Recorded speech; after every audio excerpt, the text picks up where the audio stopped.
Baik, teman-teman semua, kita akan lanjutkan latihan kita. Di latihan kali ini, ada beberapa hal yang perlu teman-teman perhatikan.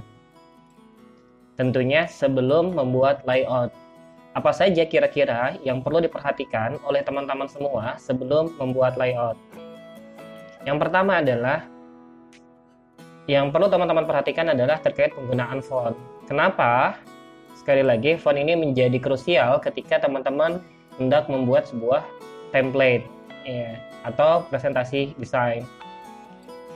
Maka saya merekomendasikan kepada teman-teman semua dalam mendukung pengerjaan project template teman-teman semua, hendaknya menggunakan font-font yang free komersial ya, agar tidak bermasalah nantinya atau agar bisa di-approve di market digital, terutama di Graphic River. Untuk itu saya merekomendasikan pada teman-teman untuk menggunakan font dari font google.com, teman-teman.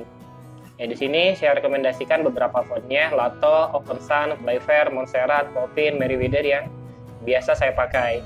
Nah, di sini teman-teman nanti bisa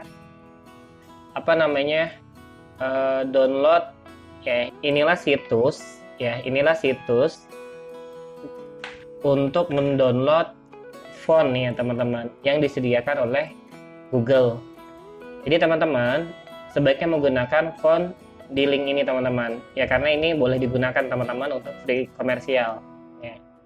Caranya mudah, nanti teman-teman tinggal download, pilih katakanlah misalkan nih OpenSun, lalu teman-teman bisa langsung download family. Itu udah otomatis teman-teman bisa mendownloadnya. Nah, jadi sekali lagi font ini menjadi krusial bagi teman-teman, terutama ketika hendak membuat template presentasi. Jadi jangan sampai teman-teman salah memilih font ya, terutama penggunaan yang sifatnya komersial. Oke.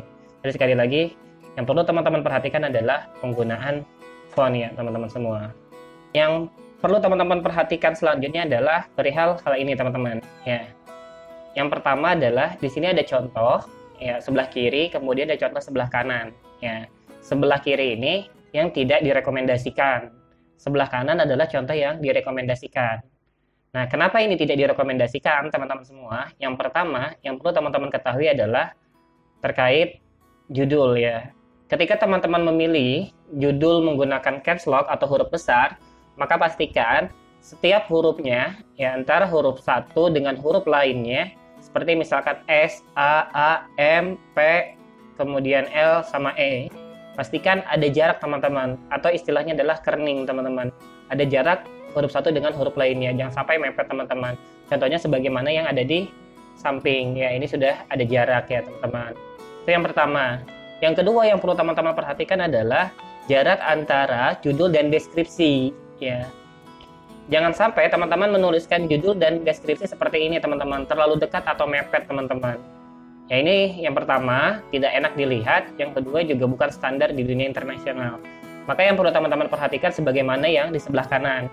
Antara judul dan deskripsi harus ada jarak teman-teman, jangan sampai terlalu mepet. Berikutnya yang perlu teman-teman perhatikan adalah deskripsi ya teman-teman. Ya, deskripsi ini adalah ini teman-teman ya, jangan sampai deskripsi yang teman-teman tulis juga terlalu mepet, harus ada jarak ya, paling tidak 1,5 sebagaimana yang ada di sebelah kanan ini. Nah, di poin ketiga juga yang perlu teman-teman perhatikan adalah warna antara judul dan deskripsi. Ini yang teman-teman juga perlu diperhatikan. Jangan sampai warna judul dan deskripsi ini sama teman-teman. Judul dan deskripsi warnanya sama. Kenapa?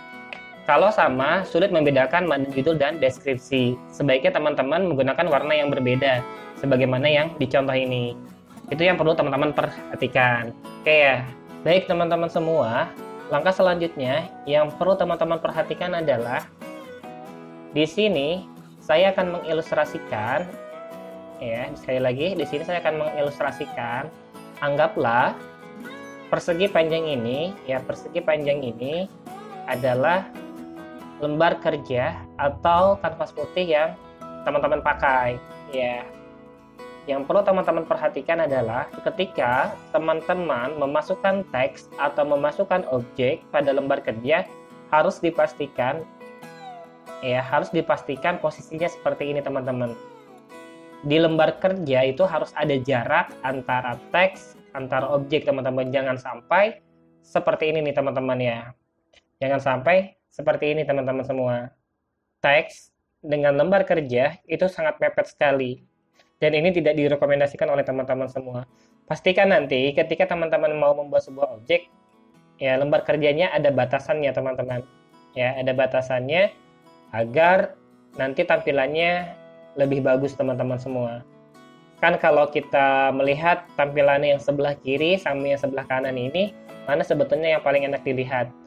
Tentu yang ini teman-teman semua. Ya. Jadi sekali lagi perlu teman-teman perhatikan adalah perhatikan jarak ya, jarak objek ataupun jarak teks terhadap lembar kerja teman-teman. Jangan sampai terlalu mepet teman-teman. Nah, itulah yang kemudian perlu teman-teman perhatikan. Oke. Terima kasih. Baik, teman-teman semua, di sini saya akan memberikan contoh kepada teman-teman semua terkait materi kita yang tadi ya. Katakanlah saya akan membuat judul, membuat website dengan mudah ya. Dan saya membutuhkan teks yang panjang. Saya akan cari di Lorem Ipsum. Oke, langsung saja saya kopikan. Kemudian saya akan paste. Ya, saya akan paste. Jadi seperti ini. Ya, kemudian saya akan perkecil ya. Saya biasa ukurannya 10 ya. Ukurannya 10, posisinya seperti ini. Yang perlu teman-teman perhatikan adalah terkait penggunaan font. Saya akan memakai font yang aman digunakan sebagaimana yang saya sebutkan sebelumnya. Di sini saya akan menggunakan Open Sans. Oke. Kemudian saya akan blok. Nah, tampilannya menjadi seperti ini. Lalu kemudian deskripsinya saya akan rubah fontnya menjadi Lato. Nah, sehingga menjadi seperti ini ya teman-teman. Ukurannya saya akan perkecil menjadi 10. Oh, sudah menjadi 10. Biasanya saya menggunakan deskripsi fontnya adalah 10 teman-teman. Tapi nanti teman-teman silahkan saja disesuaikan. Yang perlu teman-teman perhatikan adalah judul ya teman-teman. Sebagaimana materi sebelumnya, ketika kita menggunakan huruf caps lock atau di sini bahasanya adalah uppercase teman-teman untuk huruf besar semua. Kalau lowercase untuk seperti ini teman-teman. Ya, kita menggunakan uppercase katakanlah. Maka yang perlu teman-teman perhatikan adalah kerning ya, jarak antara huruf satu dengan huruf berikutnya. Nah, biasanya ketika pakai uppercase saya akan menggunakan ini teman-teman ya, loose ya, klik saja sehingga ada jarak antara satu dengan yang lainnya, antara huruf satu dengan huruf yang lainnya. Nah, ini teman-teman. Berikutnya yang perlu teman-teman perhatikan kembali adalah jarak di deskripsi teman-teman. Ini terlalu mepet ya teman-teman. Maka kita berikan jarak di line spasi ya, kemudian 1,5 ya, 1,5. Nah, ini kan kurang rapi teman-teman. Kita sejajarkan dulu aja misalkan seperti ini teman-teman. Nah, ini kalau kurang rapi bisa kita tambahkan nih teman-teman biar kita sejajarkan. Oke, bebas pakai tulisannya seperti apa aja teman-teman. Ini untuk memudahkan teman-teman biar rapi. Kemudian saya juga perlu mendelete kayaknya terlalu panjang, misalkan sampai sini. Nah, sehingga tampilan seperti ini. Itu yang perlu teman-teman perhatikan. Baik, selanjutnya adalah terkait warna font teman-teman. Umumnya pemula ketika membuat template maka yang akan dia lakukan adalah seperti ini. Ya. Oke, akan seperti ini. Menggunakan warna sama antara judul dan deskripsi teman-teman. Nah, ketika kita menggunakan warna yang sama, kita akan kesulitan, orang akan kesulitan mana yang judul, mana yang deskripsi, karena warnanya sama teman-teman semua. Nah, Untuk itu teman-teman perlu membedakan warna antara judul dan deskripsi. Ya. Nah, di deskripsi ini pakailah warna di bawah warna judul teman-teman. Ini ada beberapa di bawah warna judul. Saya biasanya pakai ini teman-teman. White background 1 darknya 50%. Nah, sehingga menjadi seperti ini. Ini yang perlu teman-teman perhatikan ya. Jangan sampai teman-teman melakukan kesalahan-kesalahan ya. Berikutnya juga yang perlu teman-teman perhatikan adalah nih. Jangan sampai ketika teman-teman membuat template posisinya menjadi seperti ini ya. Mepet sekali antara judul dan deskripsi. Teman-teman harus ada jarak ya. Nah, seperti ini aja teman-teman. Nih, oke. Cukup.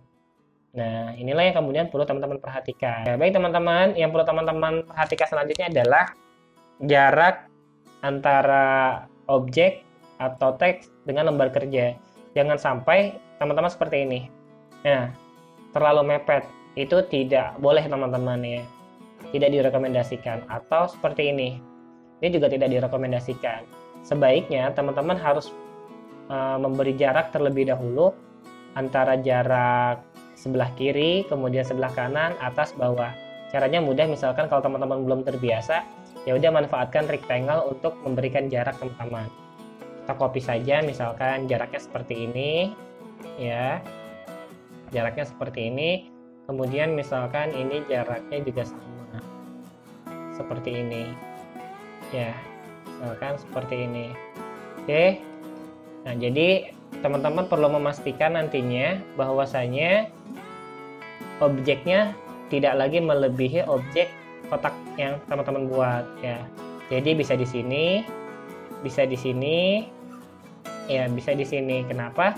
Karena nanti kalau kita misalkan simpan di sini, karena nanti ini kan akan dihapus teman-teman, nggak dipakai. Ini untuk memudahkan saja sebetulnya buat teman-teman yang tidak terbiasa.